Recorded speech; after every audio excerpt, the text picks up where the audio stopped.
Hello guys, আসসালামু আলাইকুম।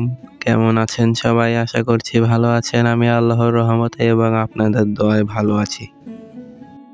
আজকে আমরা যাচ্ছিলাম সরিষা ক্ষেতে কিছু ছবি তুলতে। আমাদের এলাকার একটা মজার বিষয় কি জানেন? আমাদের এলাকায় শুধু একটাই সরিষা ক্ষেত। একটা সরিষা ক্ষেত ছাড়া আশেপাশে আর কোনো সরিষা ক্ষেতই আপনারা দেখতে পাবেন না। ওই তো দূরে শুধু একটা সরিষা ক্ষেত দেখা যাচ্ছে, তাছাড়া আশেপাশে আর কোনো সরিষা ক্ষেতই নেই। আমাদের এলাকায় অন্য সব ফসল কমই চাষ করা হয়, শুধু ধান আর ঘাস চাষ করা হয়। ঘাস চাষ করা হয় কারণ আমাদের এলাকায় প্রায় সকল বাড়িতেই গরু আছে, যার জন্য প্রায় সকলেরই জমিতে তারা ঘাস চাষ করে, অন্য কোনো ফসল চাষ করে না। আপনারা দেখতেই পাচ্ছেন ঘাসের ক্ষেত আর ধানের ক্ষেত ছাড়া আশেপাশে আর কোনো ক্ষেতই নেই।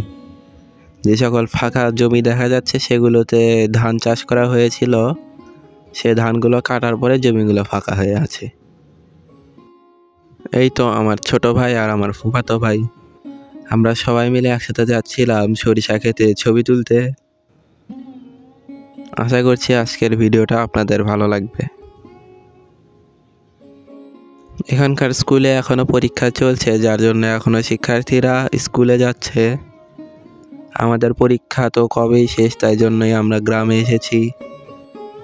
এই তো সেই কাঙ্ক্ষিত সরিষা ক্ষেত।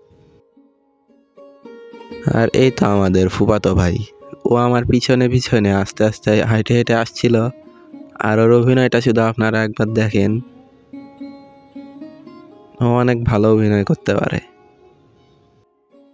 ওর সরিষা ক্ষেতটা অনেক ভালো লেগেছে, তাই জন্য সরিষা ক্ষেতের চারপাশটা ঘুরে ঘুরে দেখছে আর ফুল ছিঁড়ছে। আপনারা এই ক্ষেতের চারপাশে দেখতে পাচ্ছেন আর কোনো সরিষা ক্ষেত নেই, একটা সরিষা ক্ষেত ছাড়া।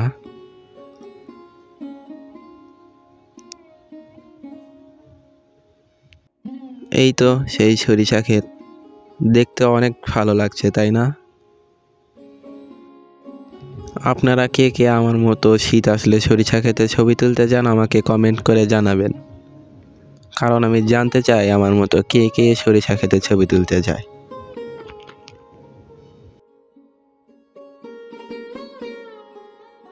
এই তো আমার ফুফাতো ভাই, ও সরিষা ক্ষেত থেকে কিছু সরিষা ফুল তুলে ছবি তোলার জন্য পোজ দিয়ে দাঁড়িয়ে আছে।